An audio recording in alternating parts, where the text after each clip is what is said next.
Hello and welcome to Patch. I'm your host Paul James. Today I'm joined by Matto Phillips. How are you, mate? I'm great.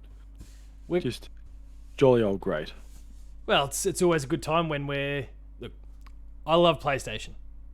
This is well documented, and if anyone's watching the video version, you've got a shit ton of just specific PlayStation first-party stuff all through my background. But it's good to not be talking about them for a week. But you know, it's also be good not having to talk about a company getting brought out by someone else as well. Did. Look, if we really want to dive into that really, really briefly, the Saudi... It's basically like the Saudi government, which is not a good government in terms of, I guess, if you want to, if your focus is on the well-being of its people. Certainly, if you come out as like gay or trans or any of those sort of things, you'll basically just be beheaded. Or you're like their laws allow them to behead you, so it's not a good place. But they bought like a 5% stake in Capcom over the course of the week. What? Yeah. So Where did that? yeah, it's not the sort of news you see popping up left, right, and center. It's not fitting a narrative, I guess. But they're as bad as Tencent, really. So in terms of what they mean for the gaming industry, let alone then what they do to their own people. But if they ruin Monster Hunter Rise, they'll be hell to pay. No, they're purely in it. Yeah. Unlike Tencent, where you can see the through line between them and the Chinese government, and you know what will and won't happen. The Saudi government's not going to have any impact on the game stuff. They're just in it because it makes them a shit ton of money. So it's just an ethical thing that you want to ask yourself when it comes to buying them. Is like, do I want to support this game because that my purchase is supporting a bunch of people who will just treat other humans like pieces of shit. So, but far more positive topics. Yes, we're not talking about an acquisition. We're actually talking about how Nintendo had, at long last, a new Nintendo Direct this week, and we actually got a shit ton of games announced. I don't recall off the top of my head now whether there was anything from Capcom. I guess No. But we're gonna. Oh no, don't think so. A lot of Square Enix. A lot of Square Enix. Square Enix. A lot of Nintendo's first-party stuff. Nintendo, Square Enix, but don't think much Capcom. I don't think. Yeah, I'm doing a quick skim through my list now, and I don't see Capcom anywhere. So, the Saudis have already got them. Anyway, so what we're, and by the way, the people are good. It's just the government that's shit. We're going to run through the Nintendo Direct. We're not going to go through every single item, I presume. We've kind of said we wouldn't. We're just going to kind of skim through the list and talk about what we liked and not what we didn't, because we'll probably just ignore that. Say for one example. One exception. We'll get to that. Damo's not here, but we need to acknowledge. Game. Yeah, the first game. Yeah, straight off the bat. Straight off the bat was Fire Emblem Three Hopes, which he loves Fire Emblem. I mean, we've already had Fire Emblem Warriors before, but he loves Fire Emblem and he loves like Hyrule Warriors, the Warriors games. Now they've come together a second time. You know, the funny thing is, I didn't actually read the actual title. I just saw Fire Emblem Three Hopes, and then I looked at the preview and gone, it looks like Hyrule Warriors. Did see the Warriors part in the middle. I kind of skipped over that, which makes perfect sense now when I look at it. I go, hey, I don't remember Fire Emblem looking like this. Yeah, it's a Warriors game, so it's a known commodity to a lot of people, and hack and slash and all those sorts of things. But it looks real good, and I mean, as much as I'm not like crazy about Fire Emblem on the level that Damo is, I really, really like Fire Emblem, and I'll 100% play this. So Hyrule Warriors or Fire Emblem? Fire Emblem. I mean, I like Horror Warriors as well, but sorry, Oh, Fire right. Emblem Warriors. I'll happily play it when the time comes. And that comes out in June 24th. Is it the sort of thing that you might consider giving a crack? Well, I do like Hyrule Warriors as well. So going by the gameplay, I would probably say yes. Sweet, that's awesome. Next one is one that was initially meant to come out in December. But Is that Hyrule Warriors multiplayer? What? Fire Emblem Warriors. I'm getting my games mixed up here. Yeah, Fire Emblem. Coming out June 24. Yeah. Is it a multiplayer? There might be some sort of online co-op or something like that. I'm not 100% sure. I mean, the Musos sometimes do them, but yeah, it's not. I guess you can't bank on it, I suppose. Next up, coming out April 8th, after initially being slated for this past December and getting pushed, is Advance Wars 1+2 Reboot Camp. So the old Game Boy Advance games, the tactics games there that are coming back. I never played them back in the day, but I'm still enjoying what I see out of this, so I'm pretty keen to give it a go when it comes out. But what about you? Yeah, so when they said voiced characters, I was glad because those type of games back in the day, I hated reading so much. There was just so much dialogue. Yeah. All I wanted to do was shoot a bloody cannon and hit someone. That's all I wanted to do. So you played them back in the day? I played a Advance Wars game, but not 1 and 2. Yeah, okay, right. I can't remember what it was called. It was like Dark something. Oh, yeah. We looked this up once before, and I can't remember off the top of my head. Dual Strike? Black Hole Rising? No, it had a Dark. No, none of them. Well, what the hell did I play then? Was it Advance Wars? Yeah, I'm looking up the list now, and those are the ones that I've got there. Famicom Wars, Advance Wars 2, Black Hole Rising, Advance Wars Dual Strike, Days of Ruin. Everything else is kind of different names entirely. So I reckon it might be that Dual Strike that you're thinking of potentially. It was on the DS. I don't know. But yeah, I'm kind of digging it. So pretty keen to check out more of it April 8th. What's next that kind of speaks to either of us? Oh, I guess Nintendo first party. Unless you're keen on No Man's Sky, which been there, done that. Carry on. Mario Strikers is back, and there was a lot of very excited people over that. What is it? Mario Strikers Battle League. So 5v5 competitive gameplay. You've got the usual items and special moves that come from it. They've got a gear system they bring in there, and you can play 8-player multiplayer. So good luck to the Nintendo's online infrastructure, because I don't see it holding up. It will crash. Yeah. It will crash. It will lag. We've seen it with Smash. We've seen it with Kart. So. See, with Animal Crossing, it's absolute torture on Animal Crossing. If you've ever tried to do. There's that too. The island hopping. Oh, God, don't even talk about it. But that's coming out June 10th, so I'm pretty excited. And, I mean, it's been since the Wii. The Wii was when we got our last one. Mario Strikers Supercharged. I was going to say GameCube. Yeah, the GameCube was the original, and then we got one on the Wii. Yeah.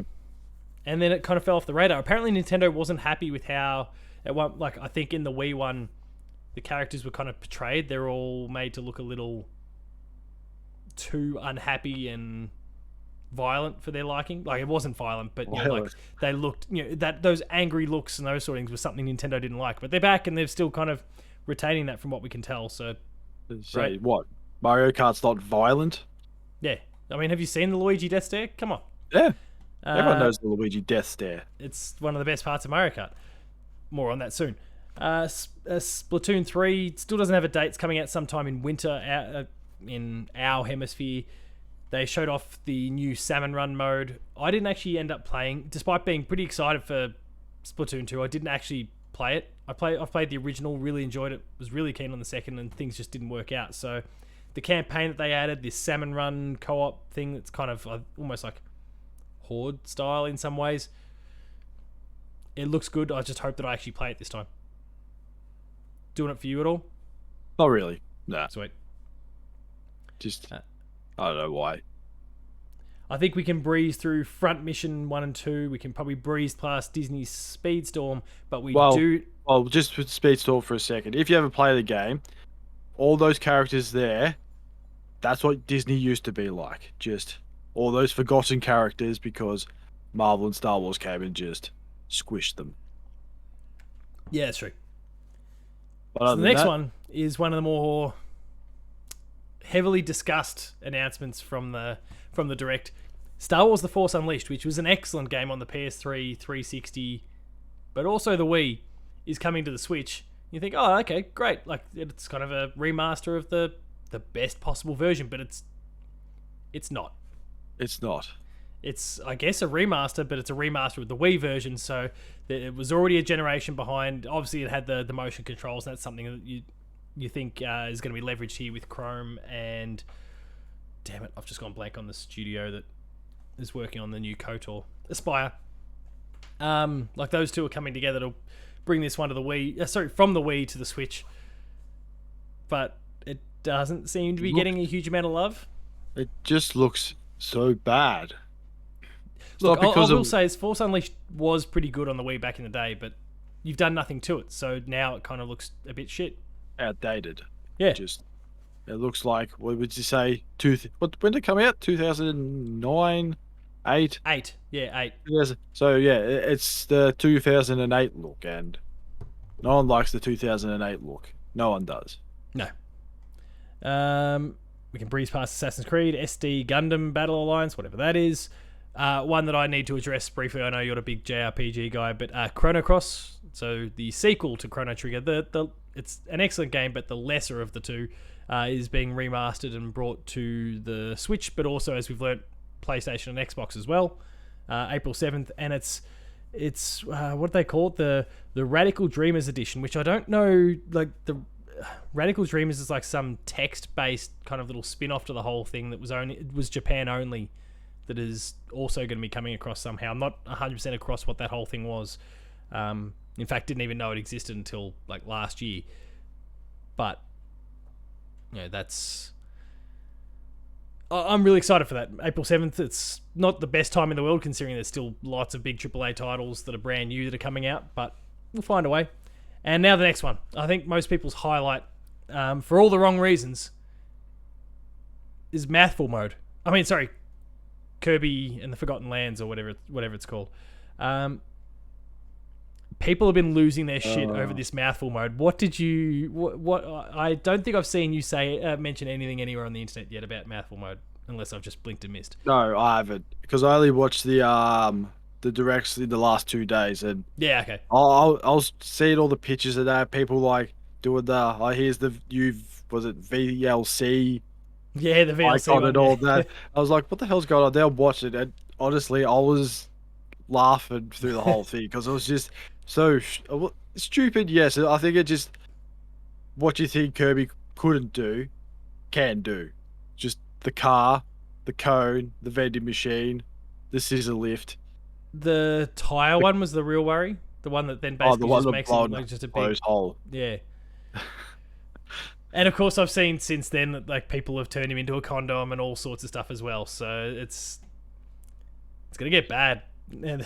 Now, they did drop a date. It's not here in the Twitter thread, but I think it was March sometime. So we've got a good month and a half at least where people are just going to be hanging it on this game because of Mouthful Mode. Cone mouth. There we go. Yeah. 25th of March is the date, so good luck with that one, Nintendo. You've got a localization team that should not have let Mouthful Mode slip through. Sure, okay, you've got the skill, you can't go changing that, but you could have come up with a better name than Mouthful Mode. Mouthful Mode. Fucking hell. Next up, interestingly enough, despite the fact that they weren't mentioned whatsoever, PlayStation was there with MLB The Show. Because it's for the first time ever coming to the Switch. Just like last year it came to Xbox platforms for the first time. We're now getting a Switch version as well. So that's the MLB's influence and the fact that they've told Sony, great, you can keep making it, but we're taking it to other platforms. And now there's a...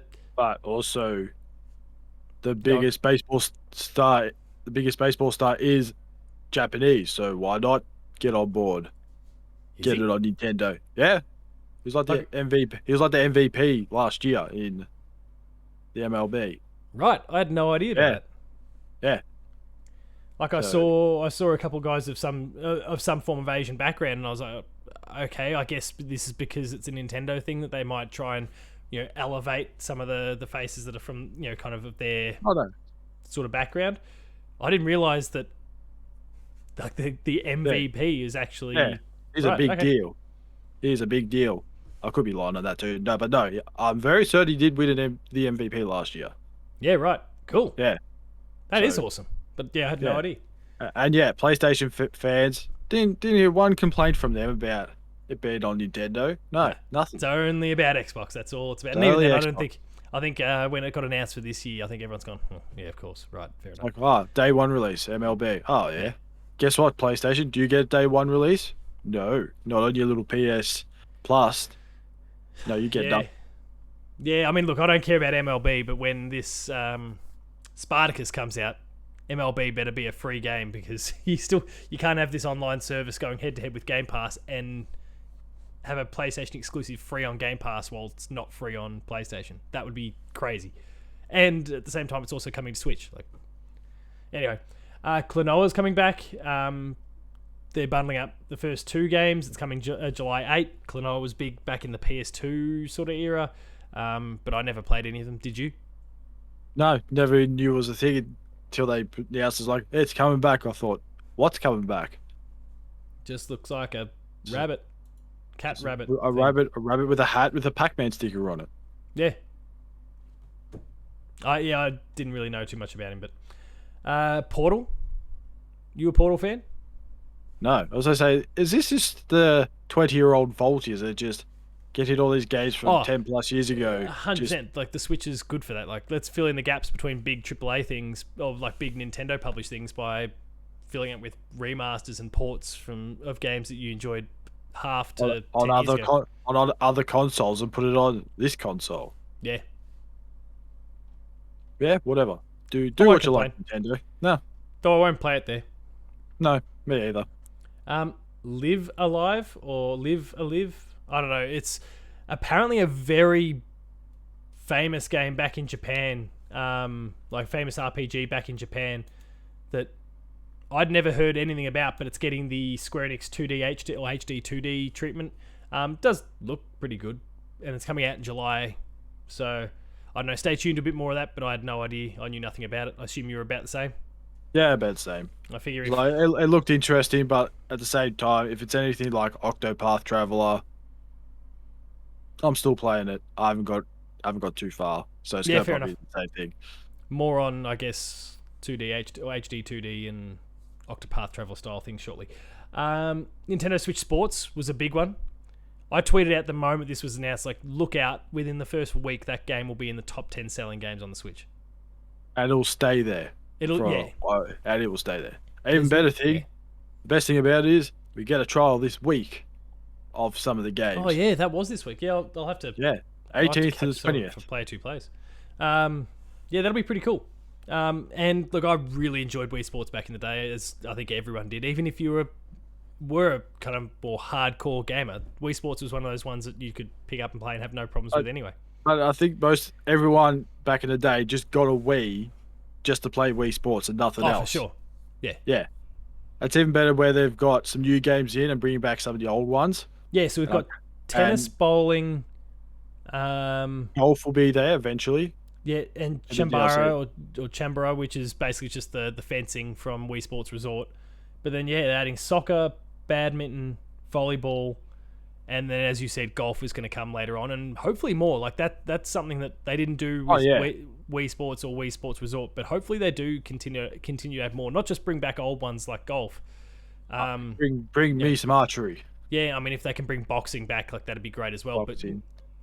But if they can, bring in some other sports that they've not messed around with before, like what they're doing with soccer and badminton, volleyball, like that's great. I mean, I guess tennis and badminton are pretty similar in terms of how you'd be playing it, but there is that kind of floatiness of badminton that tennis doesn't have. So I guess probably adjust the way you play, at least briefly. But I'm really keen on it.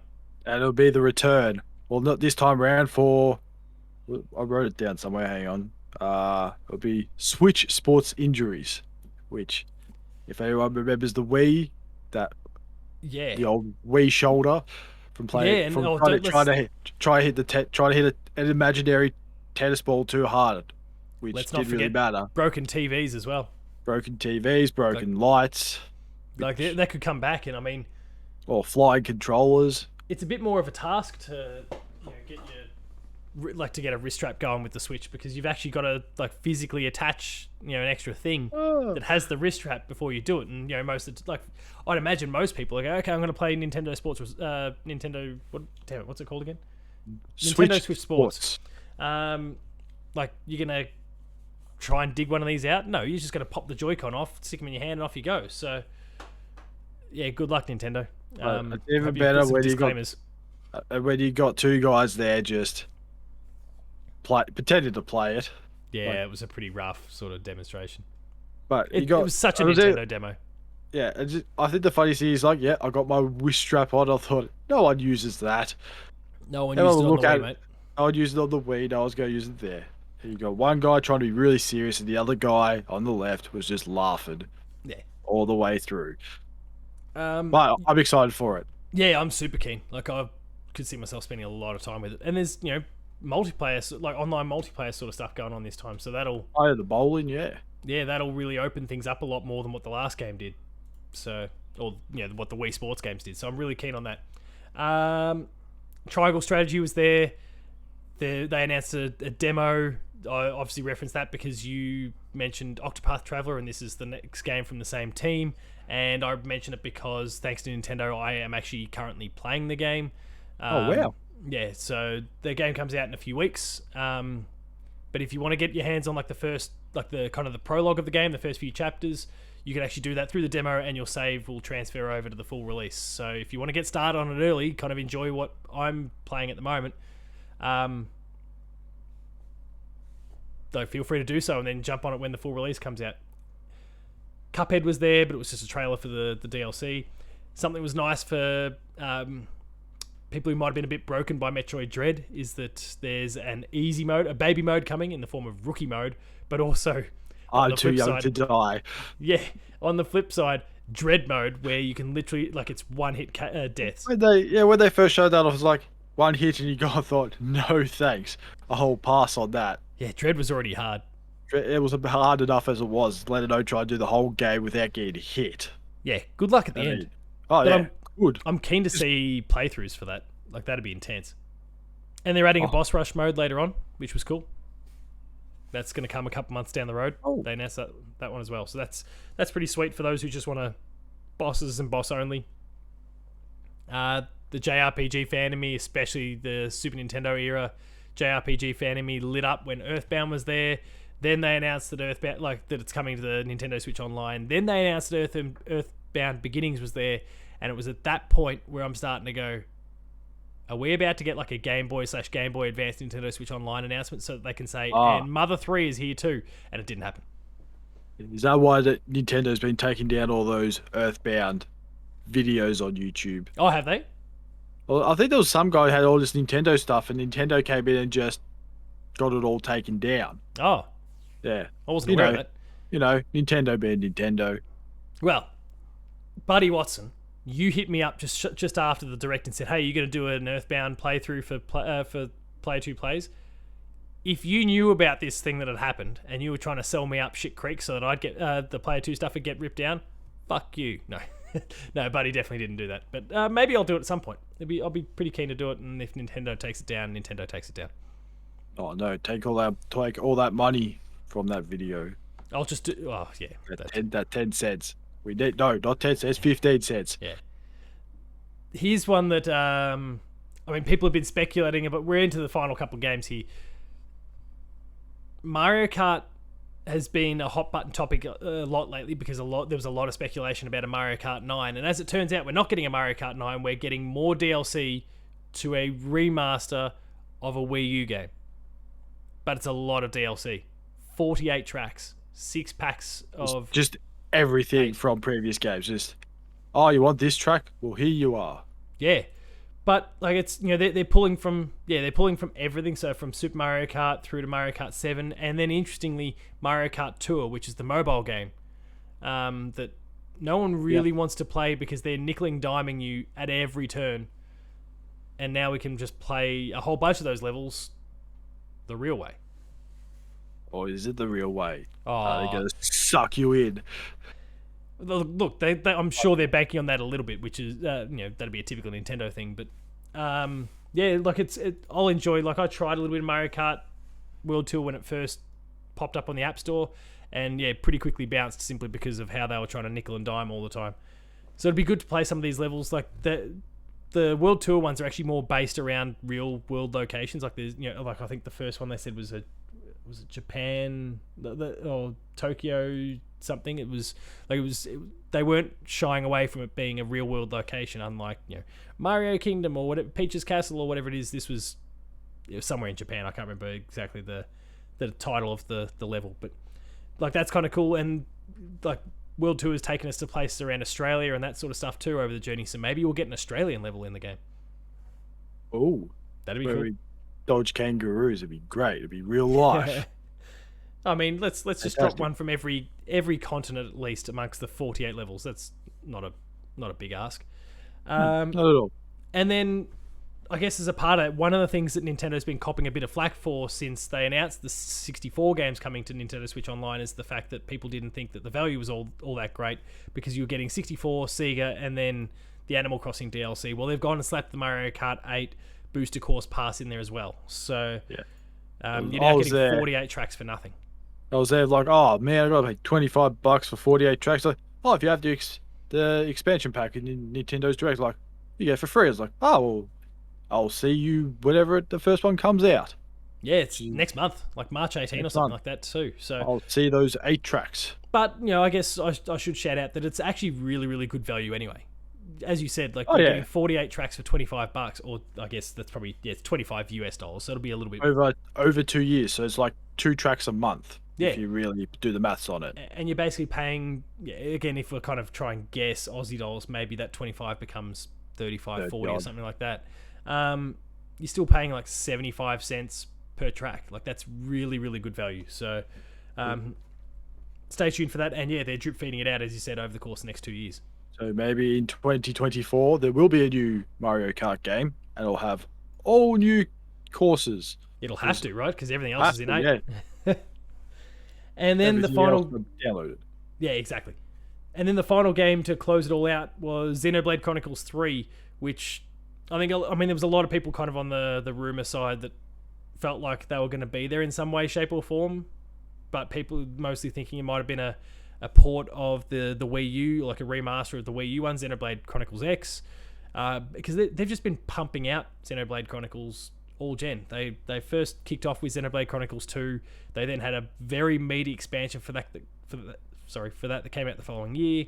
They then remastered the original, and at the same time, they're also helping out the core Nintendo teams with Breath of the Wild as well. So like, this is a team that's very busy and stretched very thin, and yet they've somehow managed to announce a third game that is coming out this September.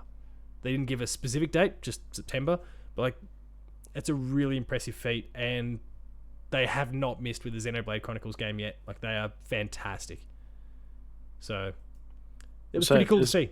So if there's a remastered version of the first one, I should actually start playing it. Yeah. Because everyone says it's good. I mean, the only thing I've got here for some random reason is the soundtrack that came with my collector's edition, but I know it's kicking around here somewhere. But yeah, they've which was a Wii game originally, and it was actually like the whole story of the original Xenoblade Chronicles is a pretty long one out here in the West as well, because there was this project. It was called Project Rainfall, which was basically like a community-driven thing. There was a whole bunch of games that were being published by Nintendo, released on the Wii, but only in Japan. And Xenoblade Chronicles was one of them. And fans lobbied really, really hard. Like, there was hundreds of thousands of signatures to get these games brought across. Another one was like Pandora's Tower and The Last Story. They were the 3. And The Last Story comes from one of the creators of Final Fantasy. So, like, they were big Japanese games, and for some reason they weren't being released out here, but it was a big fan outcry that actually got it brought across, and now Xenoblade is like one of the big deals on the Switch these days, as I mentioned, with all the stuff that's come to the Switch so far. So, and not to mention a third one coming now. So they're doing big things over there. I don't know how they're doing it, honestly. It's pretty crazy, but yeah, that's we skipped over a few games. They did have a few little sizzle reels along the way, but that's basically the entire contents of the Nintendo Direct. Did you have any particular favorite parts outside, of course, of Mouthful Mode? Oh, well, that was probably the best and the worst part, right? Best and worst. What else was there? I'd say probably the 48 tracks of Mario Kart, which I get with my Switch Online expansion pack. Yep. And I think that's really it. Everything else would say what? Oh no, of course, Nintendo Switch Sports, or whatever the hell it's called. I keep forgetting. Yeah, Nintendo Switch Sports. Yeah, let's go with that. I loved, and just to quickly go back to your Mario Kart point, I love the fact that they, like, earlier in the show, they announced this, and it's coming to other platforms too, but they announced this Disney karting game. Like, it's a real Mario Kart knockoff. Oh, Like, yeah. oh, yeah, this is real cool. Then kind of buried it moments later by announcing Mario Kart 8 and 48 new tracks. Like, okay, you've seen, like, this little basic bitch, opening act attraction thing, but here's the real deal. And It's more of a hold my beer. Yeah, there's a whole, yeah, situation. exactly. It's like, oh, it's free. You get to play all your characters. All right, hold my beer. Oh, Just yeah, there that you was go, another bit. It Disney. was free, wasn't it? Yeah. Yeah. Here, Disney. It might be free, but do you have 48 tracks from past games that everyone likes? And do you have Mario? No? Okay, fuck off. Oh, too bad. So, yeah, that was pretty cool. We can add Mario Strikers in there on my end, Xenoblade and Chrono Cross being other really big ones for me. But I think that was one of the best things about the show is that there was a little bit for everyone. Yeah, and also the best thing of it all was Breath of the Wild 2 was not shown. Well done, Nintendo. All right, so setting aside the fact that we didn't like the original Breath of the Wild, do you think with Xenoblade coming out in September, so we've already kind of got one piece in like the holiday sort of period, do you see Breath of the Wild 2 coming out at this point? Again, considering that the team also helps Nintendo on Breath of the Wild 2 and they're putting their game out the holiday. All I see is if there's an E3 this year, we'll get a little bit of a snippet there. Well, there won't be, but there'll be the stream at least. There'll be a stream. We'll see something there, and we'll see nothing for 2 years. Or a year. Or next year. End of next year. I'm really banking on Breath of the Wild 2 this year. For reasons that'll be clear on the Player 2 website very soon.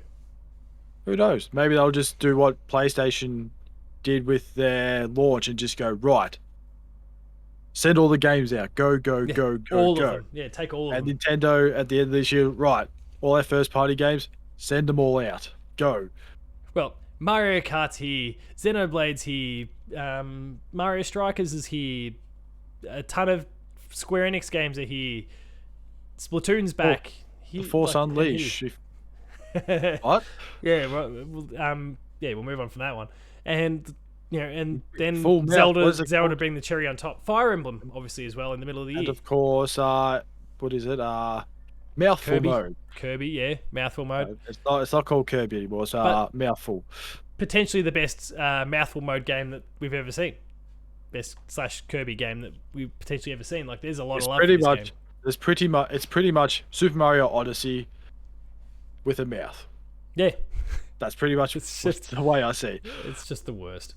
There's not much redeeming about the name, like about what was shown at the direct, and it's a good thing that the rest of the game looks amazing. Hey, you can build yourself a colony as well.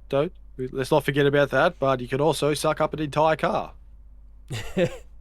But not like become a car like everything else Kirby does. You just don't ask how. Just don't worry about that part. How is it possible for? Just stop. I'm going to stop talking now. Yeah, let's not ask questions. Let's not ask questions. That's where we're going to wrap things up. Actually, no. So, do you think Breath of the Wild 2 will come out this year? Unless, let's just say they show the preview and say, right, it's available next week. Bang, done. I'm saying, look, I am more concerned about it than ever before in that respect, but I'm going to say November at this point, based on the old Christmas period, holidays. Yeah. And I guess if we just want to like line it up, like it was 10 years ago that Skyward Sword came out in November going head to head with Skyrim, and now Starfield's rolling out on the 11th as well. Like maybe some like history. It's round two. But this time they're coming loaded up with, now we don't like Breath of the Wild, but they're coming loaded up with the sequel to the most famous Zelda game ever made at this point. And also, all those angry PlayStation fans are going to go out and buy a Switch just to buy Breath of the Wild 2 for no reason. Just so that it buries Starfield. Up yours, Bethesda and Xbox. Yeah. Next week, PlayStation will buy Nintendo. That's not going to happen. But anyway, we'll wrap things up there. If you enjoyed this episode of Patch, please be sure to like, share, and subscribe. All the buttons down below. Hit the notification bell so you're alerted to every. Yeah, sorry. Spat on a bit of my drink there. Notification bell, that way you're alerted to every new video the moment it goes live on the channel. That includes patched, player 2 plays, gamer school, and a whole bunch more. I don't know what's happening to me at the moment. So awesome stuff there. Please subscribe and go and check it out. Visit the website player2.net.au for reviews, previews, opinion pieces, news, features, links to the podcast series, Patched, the Player 2 Pixelcast, and Dev Diary. I will quickly shout out on the video and podcast side. I mentioned it last week that there was going to be a review discussion for Horizon Forbidden West. As of when this podcast goes up, that is already live on the Patch podcast feed and on the YouTube channel, so make sure to go check that out. Although I'm weird time loop stuff, I am recording it immediately after this, but it will be online before this. So go check that out. Don't you love it? Yeah. And of course, go check out Jess's written review on the website as well. We're on Patreon. Go on. So it's getting shown first, but it's getting shot last. Oh, it's like Inception. It is. Yeah, there's some Inception stuff going on. Or here. Tenant. We'll say Tenant. Yeah. Yeah. Okay. I haven't seen Tenant yet, actually. Oh, you missed it out. Still need to. I need to watch more movies. There's just far more movies I need to watch. We're on Patreon. Patreon.com/player2au. Kick a few bucks. Lower tiers early access. High tiers monthly episode exclusives. And finally, there's Twitter. Matto. Matto_Phil. Paul James Games for me. The website's player2au. And until next week, well, I don't know. If I'm there, it seems like I'm having a stroke at the moment. The slurring and the mistakes. And right. Yeah. Hopefully I cut all those out before the Horizon thing. But someone, we'll be discussing that next week, I'm sure. Until next week, which I think is an updates. No, it is an update. It is an updates. It'll be the final episode of the final Tuesday of the month. Until next week, thanks a lot for watching. We'll see you later.